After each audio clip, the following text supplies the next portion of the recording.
কালকে ভারতের প্রতিরক্ষা মন্ত্রী রাজনাথ সিং যেভাবে পাকিস্তানকে হুঁশিয়ারি দিয়েছেন, এরপর পাকিস্তানের চারিদিকে আতঙ্কের ছাপ। সকালে অলরেডি পাকিস্তানের যে প্যারামিলিটারি ফোর্সের হেডকোয়ার্টার পেশোয়ারে, সেখানে কিন্তু আত্মঘাতী এক বিস্ফোরণ হয় এবং সেই বিস্ফোরণে পাকিস্তান সেনাবাহিনীর প্রায় 30 জন সদস্য কিন্তু মারা যান। এবং এরপর পাকিস্তান যখন কাঁপছে, ঠিক তখনই ভারতের প্রতিরক্ষা মন্ত্রী সরাসরি বলেন ভবিষ্যতে সিন্ধ প্রদেশ হতে পারে ভারতের অংশ হয়ে গেল। এবং সেদিনই ভারত কিন্তু অপারেশন রাম প্রহার এ নামে এক মিলিটারি এক্সারসাইজ চালু করলো।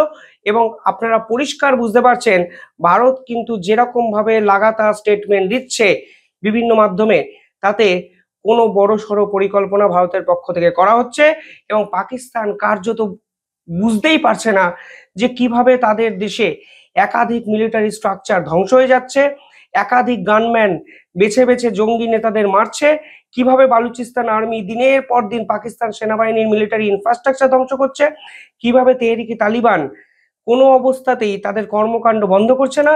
আর এবার ভারত সরাসরি ভারতের পশ্চিম দিক থেকে আক্রমণের হুঁশিয়ারি দিল। স্যার ক্রিককে নিয়ে যেভাবে করাচি বন্দর দখল করার একটা হুঁশিয়ারি ভারতের পক্ষ থেকে এসেছিল, হুবহু একই রকম সিন্ধ প্রদেশ ভারতের দখলে আসার একটা সম্ভাবনা রাজনাথ সিং এর কথায় কিন্তু পরিষ্কার হয়ে গেল। এই ভিডিওতে আমি বিশ্লেষণ করব এবং বোঝানোর চেষ্টা করব সিন্ধের বর্তমান অ্যাকচুয়াল সিনারিওটা কি, কিভাবে সিন্ধ অলরেডি বিভিন্ন আন্দোলনে কাঁপছে। তার আগে রাজনাথ সিং এর ছোট ভিডিওটি দেখুন এবং বোঝার চেষ্টা করুন উনি এক্স্যাক্টলি কি বলতে চাইলেন এবং কি বললেন। आज सिंध की भूमि, मेरे बहनों भाइयों, यह भारत का हिस्सा भले ही न हो, लेकिन सभ्यतागत रूप से सिंध हमेशा भारत का हिस्सा रहेगा। और जहां तक जमीन की बात है तो बॉर्डर्स तो बदल सकते हैं, क्या पता कल को सिंध भारत में फिर से वापस आ जाए। দেখলেন পরিষ্কারভাবে তিনি বললেন, ইতিহাস যদি আপনারা পড়েন তাহলে সিন্ধ এবং ভারতের কালচারাল যে এক্সচেঞ্জ হয়েছে তা আমরা সকলেই জানি।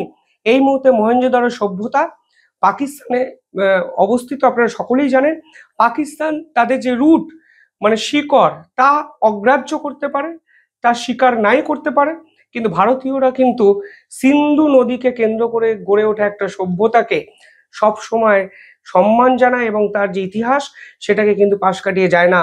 এবং সিন্ধু নদীর অপোজিট প্রান্তের সিন্ধ প্রদেশ তা যে ভারতবর্ষের ইন্টিগ্রাল পার্ট তা কিন্তু সিন্ধের বাসিন্দারাও জানেন।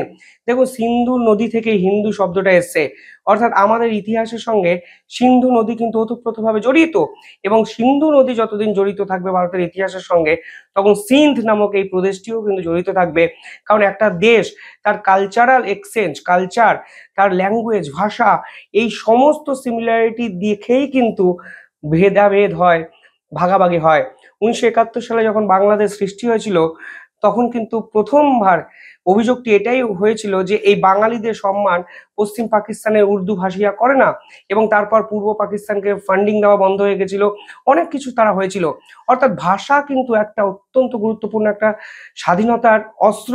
তা আপনারা যদি ইতিহাস দেখেন দেখতে পাবেন আজকে সিন্ধুর যে বর্তমান অবস্থা, সিন্ধুর ওপারের যে বর্তমান অবস্থা, সেই অঞ্চলের বাসিন্দারা এমন প্রোটেস্ট শুরু করেছেন যে তারা সরাসরি সিন্ধু দেশ তৈরি করার কথা বলছেন এবং তারা ভারতের সঙ্গে সংযুক্ত হতে চাইছেন।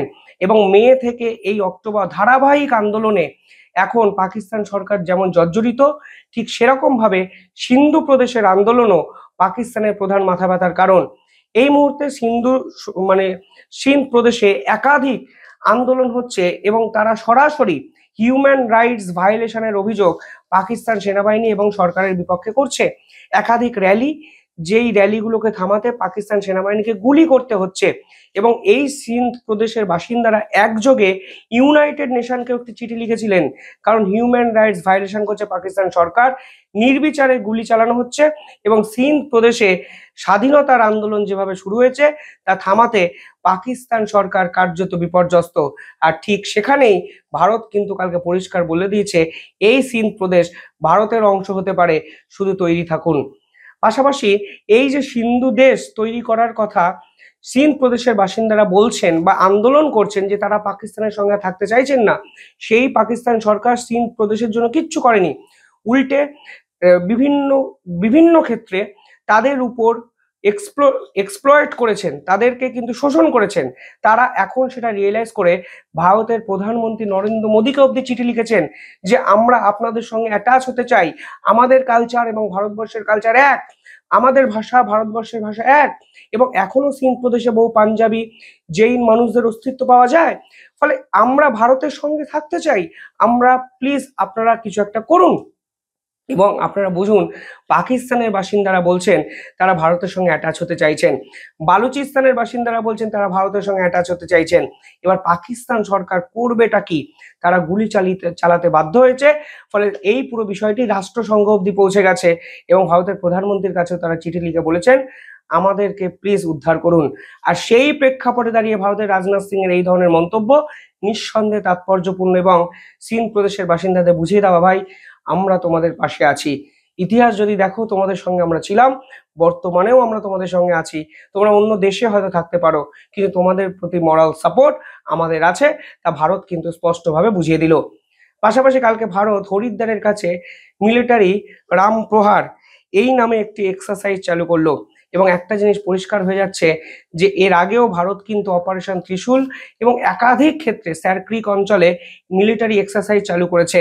এবং পাকিস্তান সরকার যেভাবে একাধিক বিস্ফোরণে জর্জরিত, এরপরেও তারা যেভাবে পারমাণবিক হামলার হুমকি বা হুঁশিয়ারি দিয়ে নিজেদের ওই হাওয়া ভর্তি বুকটাকে আন্তর্জাতিক স্তরে দেখাতে চাক, আজকে যে তাদের ভিতর থেকে হাওয়াটি বেরিয়ে গেছে তা বিভিন্ন কর্মকাণ্ড দেখলেই বোঝা যাচ্ছে। আর এই প্রেক্ষাপটে দাঁড়িয়ে ভারতের রামপ্রহার এক্সারসাইজ নিঃসন্দেহে পাকিস্তান সেনাকে বড় হুঁশিয়ারি, কড়া বার্তা যে ক্ষমতা থাকলে আসো ভাই, শুধুমাত্র হুঁশিয়ারি হুমকি কেন দাও? পারমাণবিক হামলার হুমকি ভারত তো আজ অব্দি দেয়নি, ভারতের হাতেও তো 180টি নিউক্লিয়ার উইপেনের ওয়ারেন্টস আছে। তোমরা শুধু হুমকি দেবে আর ভারত কাজের কাজটি করে দেবে, যা অপারেশন সিন্দুরের সময় করেছে। গোটা বিশ্ব দেখেছে 11টা মিলিটারি স্ট্রাকচার সম্পূর্ণ শেষ, 9টা জঙ্গি ঘাঁটি সম্পূর্ণভাবে মাটির সঙ্গে মিশে গেছে।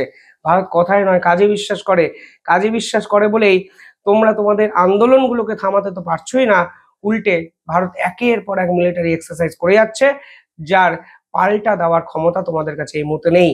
সব মিলিয়ে ভারত যে বড়সড় এক প্রস্তুতি নিতে শুরু করেছে তা বিভিন্ন সংবাদ মাধ্যমে প্রকাশিত খবর পাশাপাশি রাখলেই বোঝা যায়। এবং আরো ইন্টারেস্টিং ফ্যাক্ট, আমি কিছুদিন আগে আপনাদের বলেছিলাম ভারত এমার্জেন্সি বেসিসে অনেক অস্ত্র কিন্তু কিনছে। অর্থাৎ আসিম মুনিরের হুমকি বা হুঁশিয়ারির পাল্টা দেওয়ার পরিকল্পনা যেভাবে ভারত করছে তা প্রতিরক্ষা মন্ত্রী রাজনাথ সিং আন্তর্জাতিক স্তরকে কালকে জানিয়ে দিয়েছেন। শেষের শুরু পাকিস্তানের, দিন গুনুন ভারতীয়রা, কবে কোথায় কিভাবে হবে সেটা জানা যাচ্ছে না, তবে বোঝা যাচ্ছে কিছু একটা হবে। এবং যখন হবে তখন পাকিস্তান আর ম্যাপে থাকবে নাকি সেটাই একটা বড় প্রশ্ন। আমি বলিনি, ভারতের সেনাপ্রধান স্বয়ং বলেছেন।